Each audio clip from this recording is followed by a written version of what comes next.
Hakim pasal yang ke-6 ayat 1 sampai ayatnya yang ke-6. Kita baca firman Tuhan ini. 2, 3.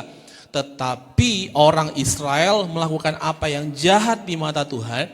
Sebab itu Tuhan menyerahkan mereka ke dalam tangan orang Midian 7 tahun lamanya. Dan selama itu orang Midian berkuasa atas orang Israel. Karena takutnya kepada orang Midian itu, maka orang Israel membuat tempat-tempat perlindungan di pegunungan, yakni gua-gua dan kubu-kubu.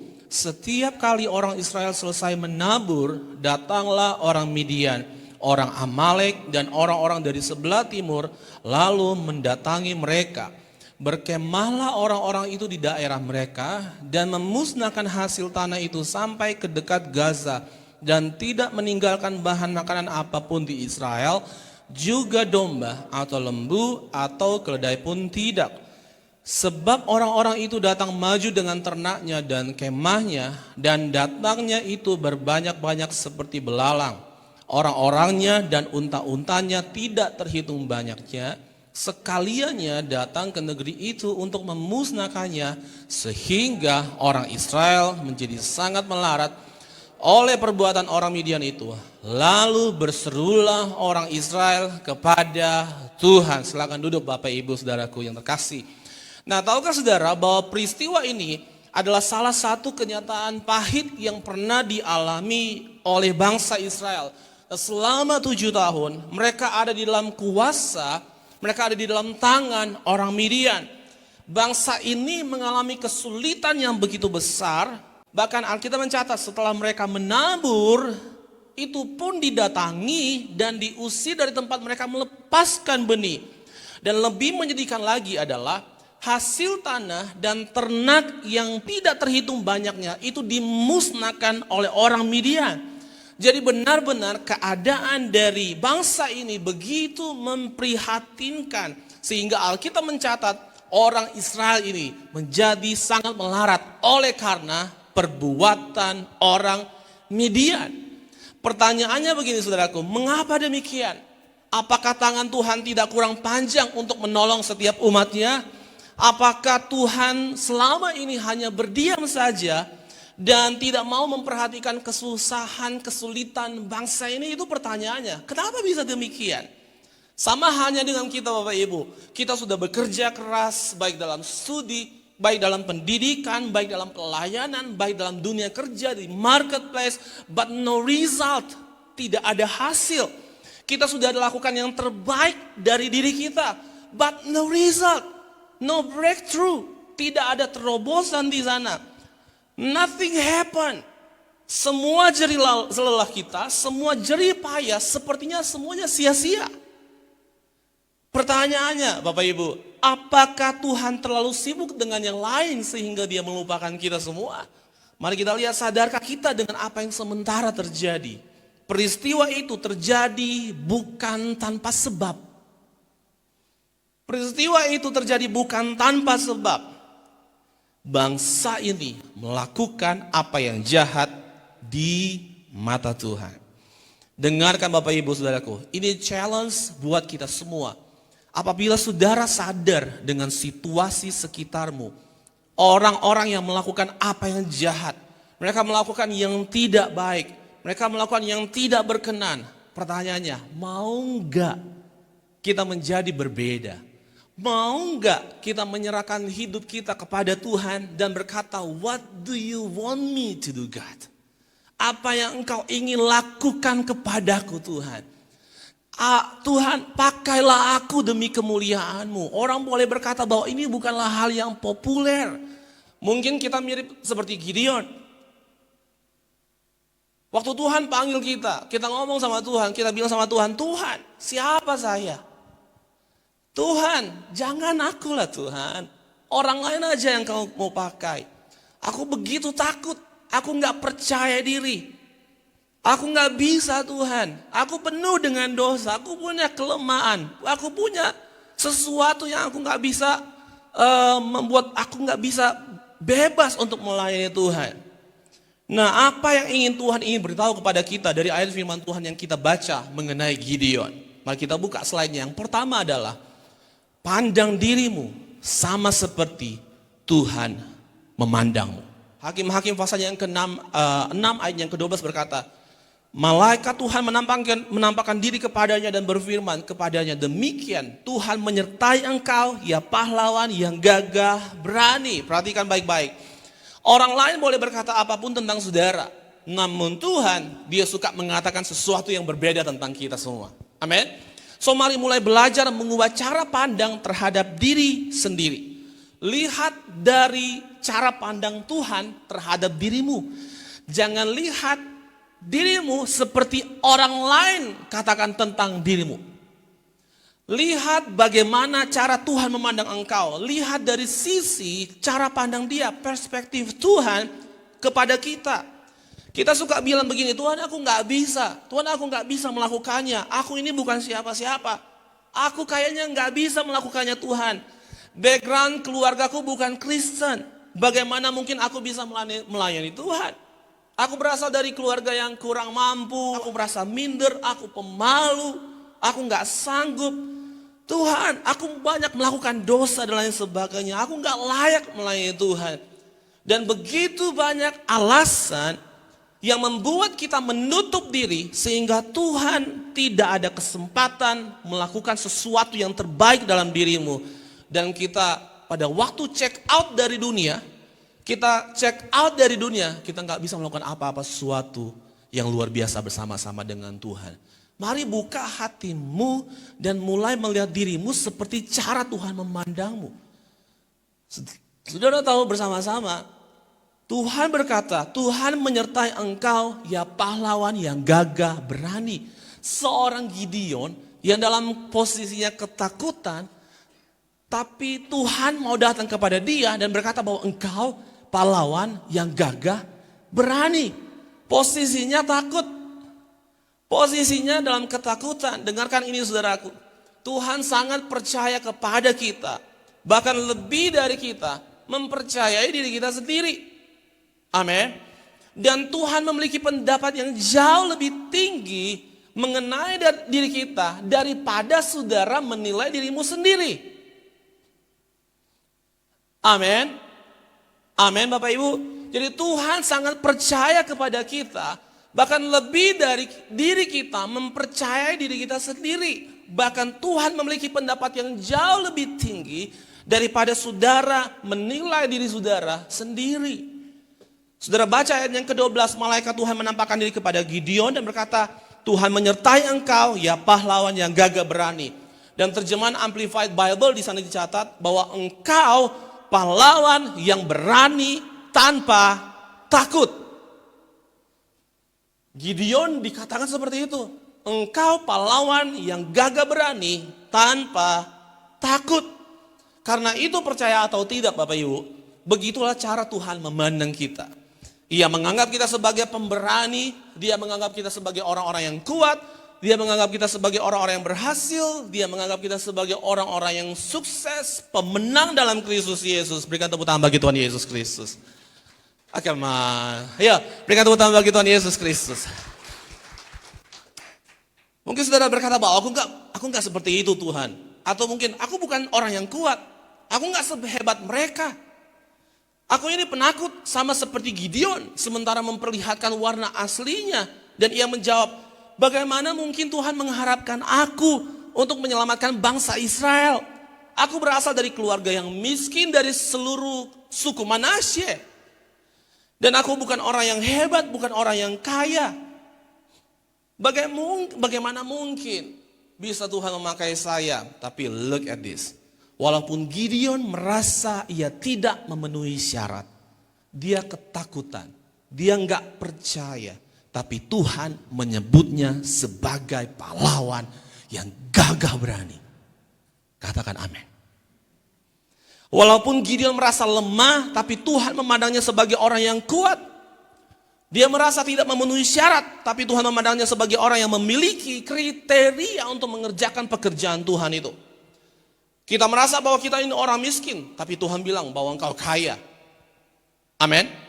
Kita merasa bahwa kita ini rendah, tapi Tuhan menilai kita tinggi. Kita merasa bahwa kita ini nggak bisa berbuat apa-apa. Tuhan berkata bahwa engkau bisa melakukan apa yang engkau kehendaki.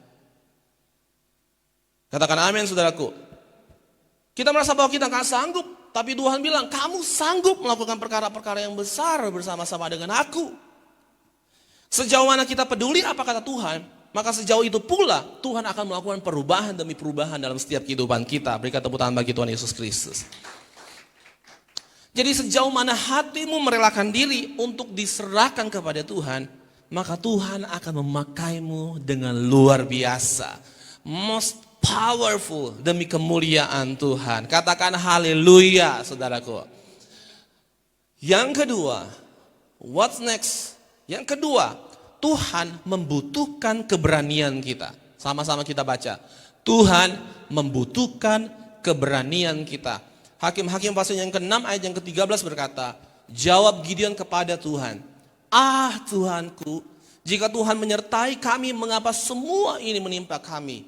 Di manakah segala perbuatan-perbuatan yang ajaib yang diceritakan oleh nenek moyang kami kepada kami, ketika mereka berkata bahwa bukankah Tuhan telah menuntun kita keluar dari Mesir, tetapi sekarang Tuhan membuang kami dan menyerahkan kami ke dalam cengkraman orang Midian. Saudaraku, banyak orang Kristen sekarang dalam setiap kondisi dan setiap situasi permasalahan apapun yang terjadi kesulitan selalu ngomong, why Lord, kenapa Tuhan, kenapa bisa begini, kenapa bisa A, kenapa bisa B, kenapa bisa C. Satu masalah belum selesai sudah masalah yang kedua yang datang. Dua masalah belum selesai sudah datang masalah yang lain lagi. Belum selesai masalah atau tiga masalah tersebut sudah datang yang lain lagi. Gimana Tuhan? Kenapa Tuhan? Mengapa bisa begini? Saya kan sudah jadi Kristen begitu lama. 10 tahun, 20 tahun, 30 tahun. Jadi Kristen begitu lama. Tapi why Lord? Kenapa Tuhan bisa demikian? Di mana Tuhan? Tapi Tuhan membutuhkan yang namanya keberanian. Amin. Tuhan butuh yang namanya keberanian. Nah, apa itu keberanian? Keberanian adalah kemampuan untuk melakukan hal yang benar walaupun hal tersebut bukanlah hal yang populer. Keberanian adalah kemampuan untuk melakukan hal yang benar meskipun hal tersebut bukanlah hal yang populer. Kalau banyak orang sampai mengeluh, kerjaannya mengeluh, Tuhan kenapa sih, ada apa sih, kok begini sih, kok begitu sih Tuhan. Gimana dong Tuhan, katanya Tuhan sertai kita sejak sama nenek moyang. Tapi sekarang kenapa Tuhan sepertinya membuang kami? Why? Kenapa bisa seperti itu? Nah, kalau dari kebanyakan orang hanya bisa mengeluh Bapak Ibu, kenapa kita tidak mengambil satu step lebih baik daripada mereka untuk tidak mengeluh dan lakukanlah apa yang menjadi kehendak Tuhan. Amin. Kalau orang lain kerjanya hanya bisa mengeluh, kenapa Tuhan begini, kenapa ini, BLT belum turun, segala macam lah. Kalau orang semua penuh dengan masalah apa segala macam dan kerjaannya hanya bisa mengeluh aja, saya mau kasih tahu kepada kita semua, come on, mari kita mengambil satu langkah yang berbeda, satu step di atas itu semua. Stop mengeluh dan lakukan apa yang menjadi kehendak Tuhan. Katakan amin. Kenapa bukan kita yang bilang, oke, kalau kalian semua gak ada yang mau, aku saja yang mau. Sebagian besar hanya bisa ngedumel, takut, dan lain-lain. Daripada telinga saudara hanya dimasuki dengan omongan-omongan seperti itu, mendingan saudara ngomong kepada dirimu sendiri, kalau bukan saya yang bertindak, mau harapkan siapa lagi? Kalau bukan saya yang menyerahkan diri kepada Tuhan, mau siapa lagi yang Tuhan ingin pakai? Gak perlu urusin orang lain. Ubah cara berpikirmu. Meskipun tidak populer, aku mau mengambil hal itu. Meskipun hanya tanda kutip, hanya pendoa syafaat di belakang layar, di belakang panggung, tidak kelihatan dan seolah-olah tidak populer, tapi aku mau mengambil hal itu. Yang populer siapa? Kita gembala-gembala ya. Tapi sebetulnya ada orang di belakang yang doain kita, yang push kita. Supaya kita semakin more anointing. Semakin diurapi, semakin dipakai oleh Tuhan. Kerjanya siapa? Pendoa-pendoa siapa yang berdoa di belakang kita. Tapi yang terkenal siapa? Kita. Terus kita mau sombong? Gak bisa. Gak bisa. Siapa yang terkenal? Worship leader. Semua pemain musik. Semua terkenal, dikenal. Siapa yang gak kenal di sosial media? Wah, dilihat oleh ribuan orang. Betul gak? Apakah kita punya waktu untuk bisa sombong? Gak bisa. Ada orang di belakang kita yang mendoakan kita. Katakan amin, saudaraku.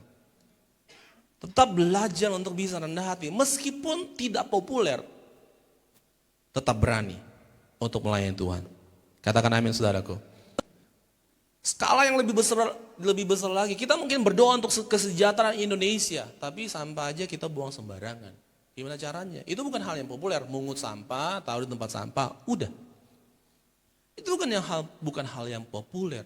Tapi kalau engkau lakukan karena engkau mencintai Tuhan, itu jauh lebih baik. Katakan amin, saudaraku. Tidak populer tapi berani berbeda. Itu lebih populer dibanding mereka yang merasa populer tapi sekedar bicara tanpa bertindak. Bapak Ibu, Tuhan mau kita nggak hanya sekedar bicara tentang firman, tapi benar-benar menjadi pelaku firman. Amin. Pelaksana firman yang kuat. Sebab bagaimana situasi bisa berubah, sedangkan kita sendiri nggak bisa mengambil langkah berani untuk bertindak dan mengubah cara berpikir kita. Dengar baik saudaraku Bapak Ibu, Tuhan seringkali nggak tertarik untuk mengubah situasi. Tapi dia seringkali tertarik untuk mengubah kita terlebih dahulu.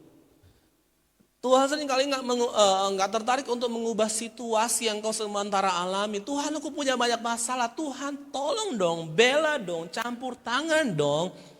Tapi Tuhan nggak tertarik mengubah situasi. Dia lebih tertarik mengubah karaktermu terlebih dahulu. Baru pada waktu engkau dipulihkan, engkau pasti sanggup mengubah situasi.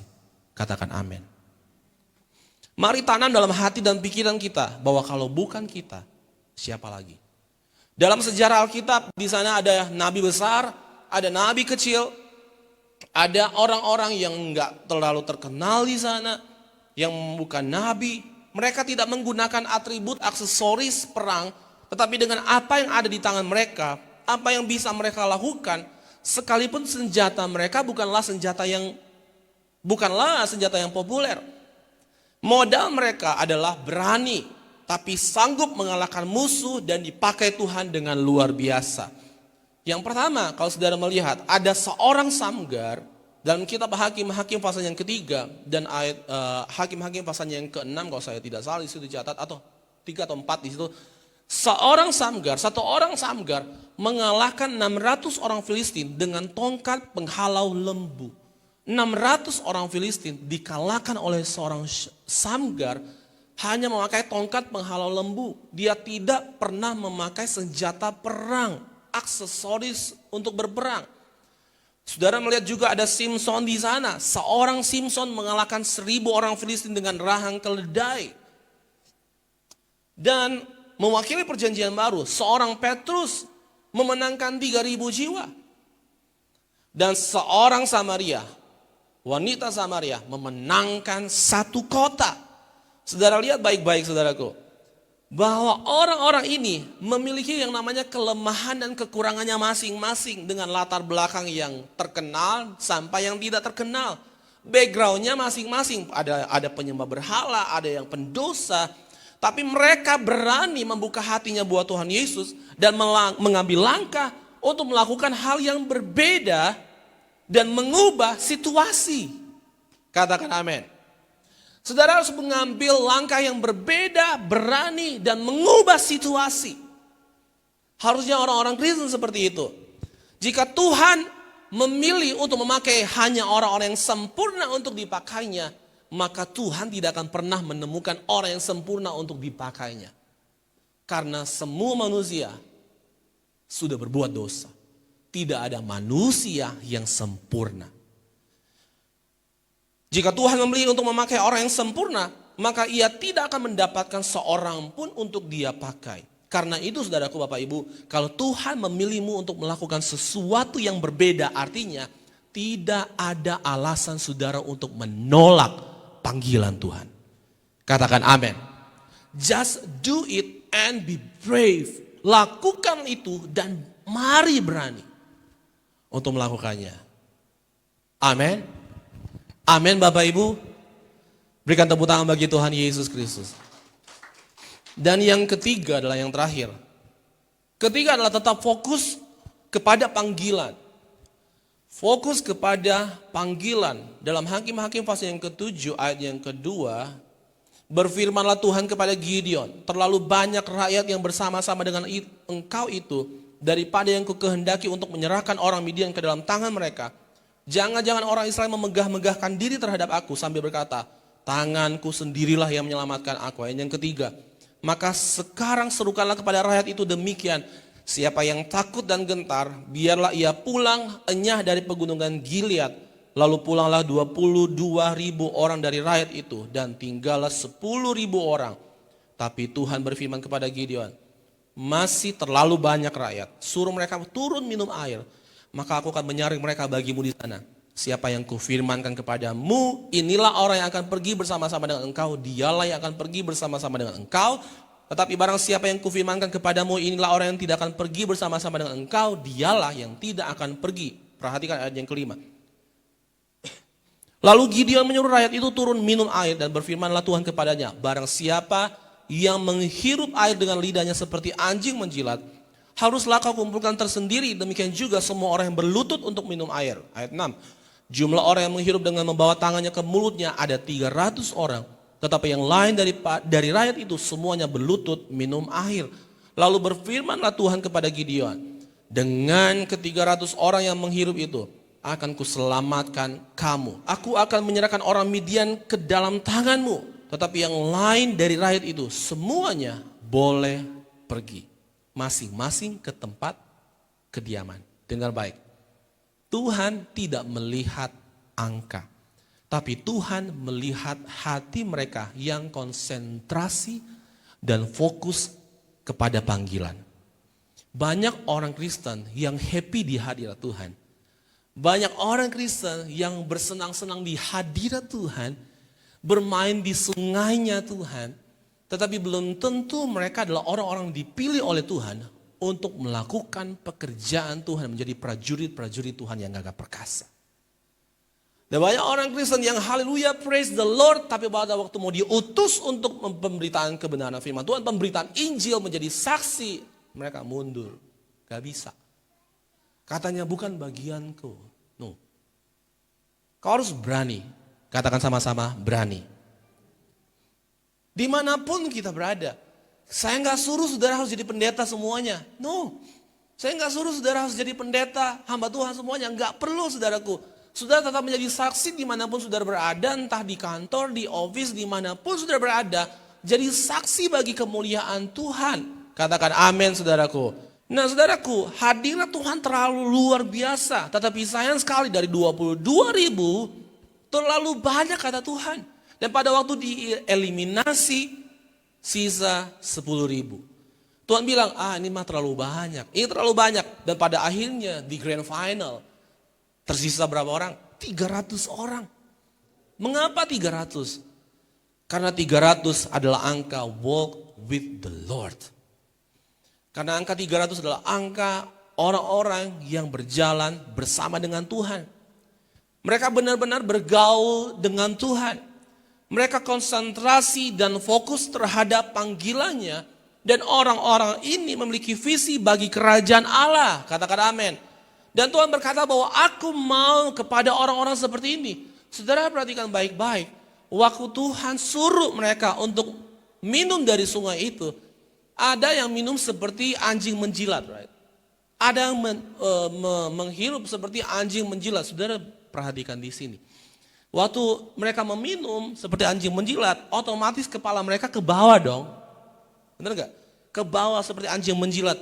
Tapi pada waktu yang 300 orang ini, mereka minum dengan pakai tangan untuk minum.